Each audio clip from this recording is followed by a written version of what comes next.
सभी को हमारा नमस्कार। हम government girls senior secondary school की छात्राएं हैं।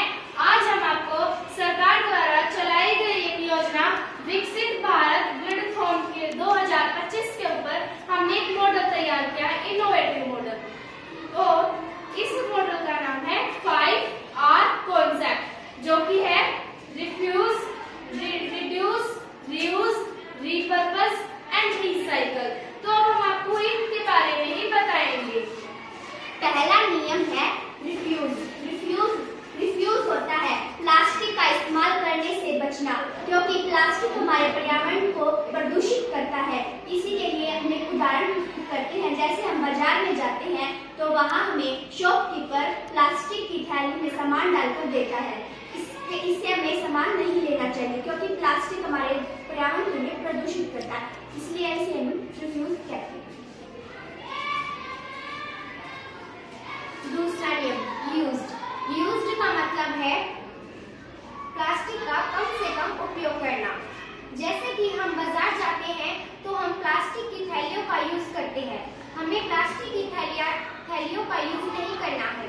हम अपने घर से ही जूट के थैले या कपड़ों के थैलों का इस्तेमाल करेंगे, जिससे पर्यावरण को हानि नहीं होगी। जब हम बर्थडे पार्टी में केक कट करते हैं तो हम प्लास्टिक के चाकू का यूज करते हैं। हमें प्लास्टिक के चाकू का यूज नहीं करना है। हम स्टील का चाकू या लकड़ी के चाकू का यूज करेंगे। इसे ही कहते हैं रिड्यूस। रीयूज। रीयूज का मतलब है दोबारा से प्रयोग करना। जैसे कि हम हमारे घरों में प्लास्टिक के डिब्बों में कुछ न कुछ सामान तो लाते हैं, तो हम क्यों ना उन डिब्बों का दोबारा से प्रयोग करें।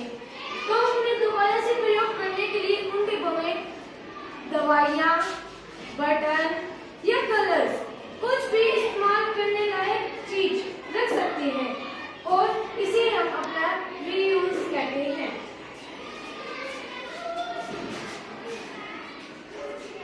तो हमारा चौथा नियम है repurpose. What is repurpose? Repurpose का मतलब है किसी चीज को किसी दूसरे उद्देश्य से प्रयोग करना। जैसे कि हम एग्जांपल्स लेते हैं वाटर बॉटल और जो हम खाने की चीजें लाते हैं पैकेट बंद दुकान से, उनको तो हमें करना क्या है, इन बहुत सारी बॉटल्स इकट्ठी करनी है प्लास्टिक की, बहुत सारे रैपर्स इकट्ठे करने हैं। उनको इकट्ठा करने के बाद हम इस बॉटल में उनकी स्लिप्स, जो पैकेट है उनकी स्लिप्स को कट करके इसके अंदर डाल देंगे, और हमें इसमें इतना भर देना है कि अगर हम इसको पुश करके देखें तो ये पुश भी ना हो। तो यही है हमारी इकोब्रिक से हमें क्या फायदा होगा, इससे हमारे पर्यावरण को बिल्कुल नुकसान नहीं होगा, हमारा पर्यावरण सुंदर दिखेगा। और देखिए, इससे हमने प्लास्टिक से मेज बनाई है, और इससे हम कुछ भी चीज बना सकते हैं, जैसे कि कुर्सी, मेज, दीवार। और इसके साथ साथ हमने प्लास्टिक से फ्लावर पॉट बनाया है, पेन स्टैंड बनाया है। ऐसे ही आप और भी चीजें बना सकते हैं। तो यही है रीपर्पस। तो हमारा पांचवा नियम है रिसाइकल। रिसाइकल का मतलब होता है कि जो ये खराब और बेकार चीजें होती हैं, इन्हें फेंकने की बजाय इन्हें इकट्ठा करके किसी और अन्य उपयोग में लाया जाए। जैसे इधर जो खराब मटेरियल होता है इधर इकट्ठा हो जाता है, फिर ये ट्रांसपोर्ट मशीन के द्वारा कृषि मशीन में जाता है, जिससे इसके छोटे छोटे पीसेज हो जाते हैं या टुकड़े हो जाते हैं। फिर ये छोटे पीसेज मेल्टिंग ऑफ मशीन में जाते हैं। इस मशीन में इनकी मेल्टिंग होती है, वह एक धातु में इनका सांचा लिया जाता है। फिर इससे एक नया प्रोडक्ट बन जाता है। जैसे इन मेल्टिंग होने से ये एक नया पेन बन गया।